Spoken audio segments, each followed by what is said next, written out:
Hi guys, welcome to this channel. Today we are going to talk about something which is 24th of November is a very eventful day in the history of Pakistani Army. The two things which notably happened was the appointment of the 15th Army Chief of Pakistani Army, 15th, because there were two other Army Chiefs who were British born before the which makes it 17. And the second most important thing which has happened today was the mentioning of 1971 war in the farewell speech by General Qamar Javed Bajwa, which was again notable. Let's look at the first thing first. Is General Asim Munir, who has become the 15th chief, is the first army chief who has served as Director General ISI and Director General Military Intelligence.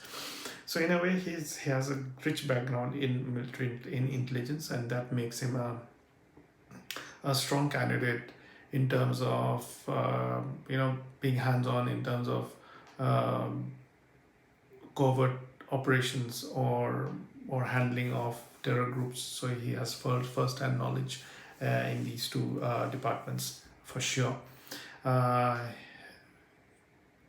Facts about him is that he is supposed to retire on 27th November, which is 3 days from now, and he just got promoted just 3 days before he was supposed to retire. This is one of the few occasions where the seniority was a criteria, has been factored in when appointing a chief of army staff of Pakistan.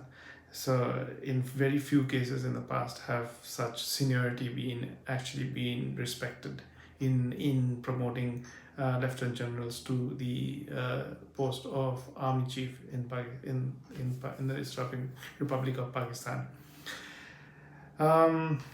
He has been, from an Indian point of view, we always have a fun fact about, we try to judge the generals in the Pakistani army as being either a daruwala or a dariwala. There has been instances in the past where the Pakistani generals have been a daruwala, who would be a drinker of alcohol or a drinker of alcoholic drinks.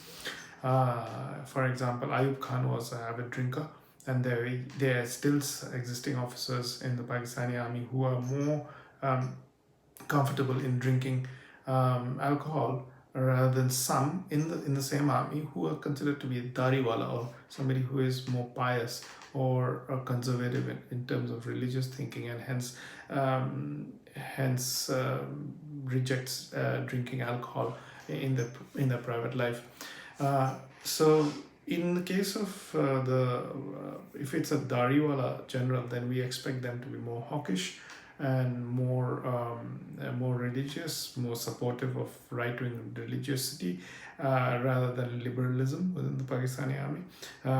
For example, General Musharraf was supposed to be more liberalistic and not so religious as has been stated by him, whereas General Ziaul Haq was particularly religious, and he's the one who is credited to have been the person who brought religiosity into the Pakistani army, who brought religiosity into the forefront of the Pakistani army. So he rewarded generals who were more religious in the outlook. So there has been a tussle within the army regarding religiosity and non-religiosity in a way, but religiosity does affect professional life, can affect professional life or professional career progression, as was seen during the time of Ziaul Haq, who has kind of formalized religion or has injected religion values into the Pakistani army. So looking at it from the perspective of General Asim Munir, it seems that he's a religious person, because it is stated that he's somebody who is Hafiz Quran, or who has memorized the Quran during his stint in where else but Saudi Arabia as a lieutenant colonel. So he has picked up and he has studied the Quran, and we expect him to be a dariwala, not somebody who is a whiskey drinking Pakistani general. Incidentally, in general, Qamar Javed Bajwa is supposed to be not so religious and supposed to be a daruwala in daruwala in the Pakistani army. Well, next fun fact is that during his time in the Pakistani army, this Asim Munir was he was one of the shortest director generals of the ISI, and during his time, there came news that he was pushed out by the then Pakistani Prime Minister Imran Khan because of some revelations that he had alleged. Asim Munir had alleged that close members of Imran Khan's family were indulging in corrupt practices, and hence Imran Khan took offense and pushed Asim Munir out of the Pakistani army. So this is an interesting one because right now Imran Khan is no longer the Prime Minister. He has been pushed out of the Prime Ministership by none other than indirectly by General Qamar Javed Bajwa. But there is still a section in the Pakistani army who supports kind of Imran Khan. This will be the camp in the Pakistani army which is against Imran Khan that has won, and which has their person in as the chief right now, and hence it won't be the easiest of times for Imran Khan from now onwards, because he has got somebody whom he had pushed out. It does say she has to deal with somebody who had pushed out as a director general. As interesting times. From the India's perspective, it will be this is the person who was the director general of ISI during the Pulwama attack in February 2019, where around 40 plus CRPF Jawans got killed in a suicide attack on their convoy. So looking at it, it seems that we have somebody who can in a way orchestrate terrorist attacks against India. So it'll be hardline. So we can see him to maybe more hawkish. He comes from looking at it from his ethnic religious background. He's Sayyid, so he comes from the highest caste of the Muslims, which is Sayyid, and on top of that, he comes from the Punjabi ethnicity in Pakistan. Doesn't come from a military background. He comes from a non-military background. Hence, we can say that he is a mix. He has talent in him, which made him progress through the echelons of Pakistani army. He has received the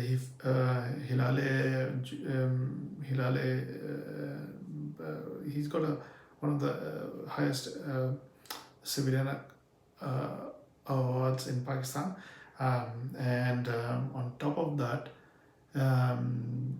he has been posted. He has dealt with the Saudis and dealt with the Chinese, so he can be counted on. That could be beneficial to Pakistan in terms of leveraging economic muscle of the Chinese and the Pakistanis during his tenure as the army chief.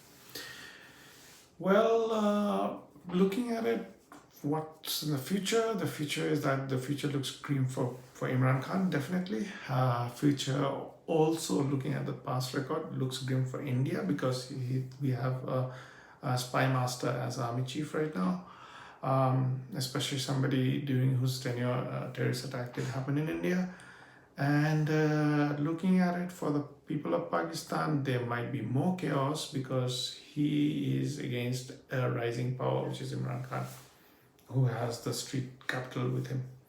For Afghanistan, I think it will be a tough time as well, because he's not from the Faiz Hamid camp, which was kind of the friends of Afghanistan. he might try to put Afghanistan in its place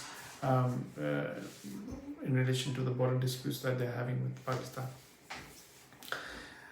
So I think it'll be a straight arrow, as Asim Munir has been termed as a straight arrow, and it won't be smooth riding for India, Imran, or Afghanistan in the next few years. Moving on to the next bit of news is that during his farewell speech today, Qamar Javed indicated that the 1971 war was a political defeat, not a military defeat. That's strange because it was the Pakistani Army Lieutenant General A.K. Niazi who had signed the agreement of surrender rather than a political representative. So the facts don't seem to tally. The second thing that the general mentioned was that there were 34,000 Pakistani army soldiers in East Pakistan during its war in India. Incidentally, from what Google tells me is that there were 93,000 Pakistani prisoners of war in India after the war. So 93,000 versus 34,000 again doesn't seem to tally up, and so I think he hasn't got the facts right. Definitely doesn't match.